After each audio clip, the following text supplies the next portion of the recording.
मी जेव्हा एका मुलीच्या लग्नामध्ये गेलो होतो तेव्हा एका बाथरूम अटॅच टॉयलेटमध्ये अडकलो होतो. जेव्हा पण मी टॉयलेटचा दरवाजा उघडून पाहायचो तेव्हा प्रत्येक वेळेस कोणीतरी एक आंटी मला साबण लावून आंघोळ करताना दिसायची. काही वेळाने असे काही विचित्र घडले की मला धडकीच बसली आणि मी अक्षय इंजिनिअरिंग करीत आहे. मला मुलींची खूप लाज वाटायची. कॉलेजमध्ये कोणती पण मुलगी मला बोलली तर माझे हातपाय थरथर कापायचे. म्हणून मी मुलींपासून लांबच राहत होतो. त्यामुळे माझे मित्र व क्लासमधील इतर विद्यार्थी मला खूप चिडवायचे. कदाचित त्यांना वाटत असेल की माझ्यात काही दोष आहे, पण मला 100% माहीत होतं की माझ्यामध्ये काही दोष नाही. फक्त मला मुलींची भीती वाटते, बाकी दुसरं काही नव्हतं. एकदा क्लासमध्ये नवीनच मॅडम आलेल्या होत्या.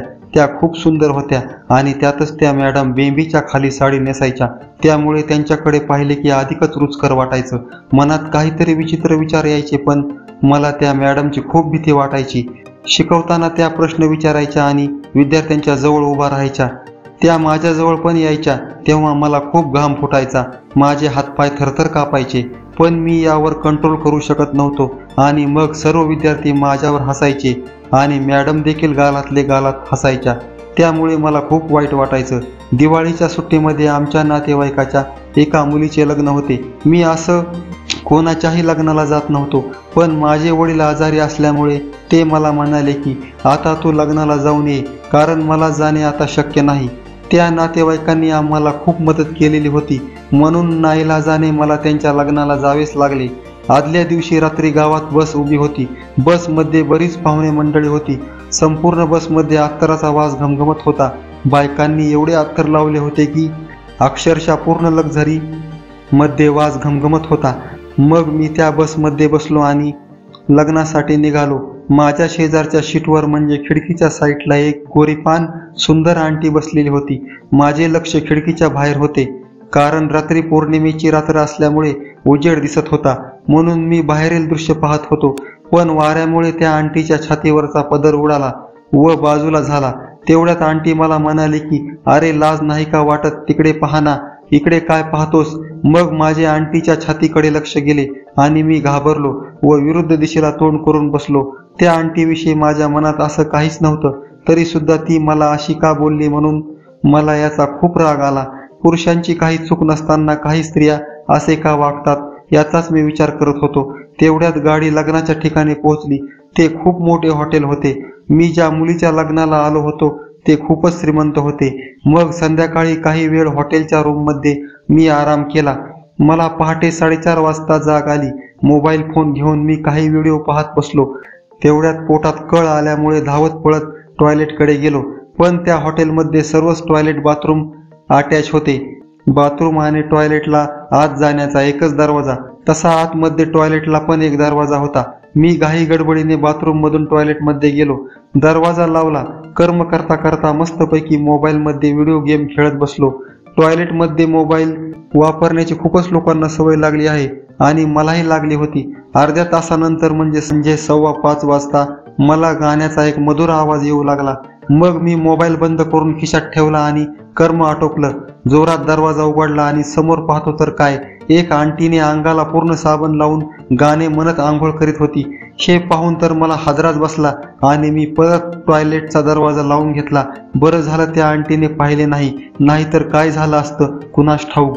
आता मी वाट पाहत होतो की केव्हा ती आंघोळ करून बाथरूम मधून निघून जाईल, कारण मीही मोबाईलच्या नादामुळे तब्बल 1 तास झालं बाथरूम मध्येच अडकून पडलो होतो. थोड्या वेळाने पाण्याचा आवाज बंद झाला. मी हळूच दरवाजा उघडून पाहिला तर एक दुसरीच बाई बाथरूम मध्ये आलेली होती. तिचाही आंघोळ करण्याचा बेत होता. आता तर मी खूपच घाबरलो. एखाद्या बाईने टॉयलेटचा दरवाजा उघडण्याचा प्रयत्न केला तर मला वाटू लागले की मी टॉयलेटमध्ये आहे. हे एखाद्या बाईला कळाले तर पूर्ण लग्नामध्ये सर्व नातेवाईक आणि पाहुण्यांमध्ये माझा अपमान होऊ शकतो. परत तसेच टॉयलेटमध्ये काही वेळ थांबून मी नंतर हळूच दरवाजा उघडून पाहिला. मला वाटले होते की बाथरूममध्ये कोणी नसलं तर मला हळूच तेथून बाहेर निघायचं होतं, पण बाथरूम मोकळी होतच नव्हती. जेव्हा कधी मी हळूच टॉयलेटचा दरवाजा उघडून पाहायचो तेव्हा एक नवीनच बाई तिथे आंघोळ करण्यासाठी आलेली असायची. आता जवळजवळ सकाळच्या 6 वाजलेले होत्या. तब्बल 2 तास मी टॉयलेटमध्येच अडकून पडलेलो होतो. यात माझी काही चूक नव्हती. मी आंघोळ करताना बाया पाहण्यासाठी टॉयलेटमध्ये थांबलेलो नव्हतो. हे चुकीने माझ्याबरोबर घडले होते. माझ्याबरोबर असे का घडते याचाच मी टॉयलेटमध्ये बसून विचार करत होतो. बाथरूममधील गरम पाण्यामुळे टॉयलेटमध्ये मला दम घोटू लागला होता आणि लग्नाला आलेल्या बायका तर मनसोक्त साबण लावून भरपूर पाणी घेऊन रगडून रगडून आंघोळ करत होत्या. मला असं वाटू लागलं की आता जीवनभर या टॉयलेटमधून माझी सुटका होती की नाही. मी आतमध्ये खूप घाबरलो. माझं हृदय धडधड करू लागलं होतं. तेवढ्यात असं काही विचित्र घडलं की टॉयलेटचा दरवाजाला एका आंटीने वाजवलं. त्या आंटीला कळून चुकलं होतं की टॉयलेटमध्ये कोणीतरी आहे. आरडाओरडा होण्यापेक्षा नाईलाजाने मला टॉयलेटचा दरवाजा उघडावा लागला. आंघोळ करताना मी त्या गोऱ्या पान गुबगुबीत आंटीला पाहिले आणि तिनेही मला पाहिले. तिला तर धडकीच बसली. मी हात जोडले आणि कान पकडून तिला म्हणालो की क्षमा करा, मी चुकीने येथे आलो आहे आणि मी टॉयलेटमध्ये कसा अडकलो हे 2 मिनिटांमध्ये मी सर्व काही त्या आंटीला सांगितलं. तेव्हा माझे हातपाय थरथर कापत होते. माझ्याकडे पाहून ती आंटी हसू लागली आणि मग तिने मला एक शक्कल सांगितली. तिने मला तिची साडी माझ्या अंगाभोवती गुंडाळली आणि मला बाथरूममधून हळूच पदराने तोंड झाकून बाहेर जाण्याचे सांगितले. मी तिने सांगितल्याप्रमाणे तसेच केले आणि एकदाचा त्या टॉयलेटमधून मोकळा झालो. बाथरूमच्या बाहेर अनेक बायका आंघोळ करण्यासाठी उभ्याच होत्या. मग मी बाजूला रूममध्ये जाऊन ती साडी काढून तिथे टाकून दिली आणि लग्न मध्येच सोडून घराकडे गेलो. कोणाच्या जिंदगीत पण असं घडलं नसेल, ते माझ्याबरोबर घडलं होतं. त्या बिचाऱ्या आंटीचे उपकार मी कधीही विसरू शकत नव्हतो. तिने मला खूप मोठ्या संकटापासून वाचवलं होतं. मी त्या आंटीला थँक्यू सुद्धा म्हणालो नाही. तेव्हापासून स्त्रियाविषयीचा माझा गैरसमज कमी झाला. आता मी प्रत्येक नातेवाईकाच्या लग्न कार्यात जाऊ लागलो. माझी सर्व भीती निघून गेली होती. मी आता कोणत्याही मुलीला, आंटीला भीत नव्हतो. मी आता कोणत्याही अनोळखी आणि ओळखीच्या मुलींबरोबर मस्तपैकी गप्पा मारू शकत होतो. आता पहिल्यासारखे माझे हातपाय थरथर कापत नव्हते. जीवनात काही गोष्टी घडतात.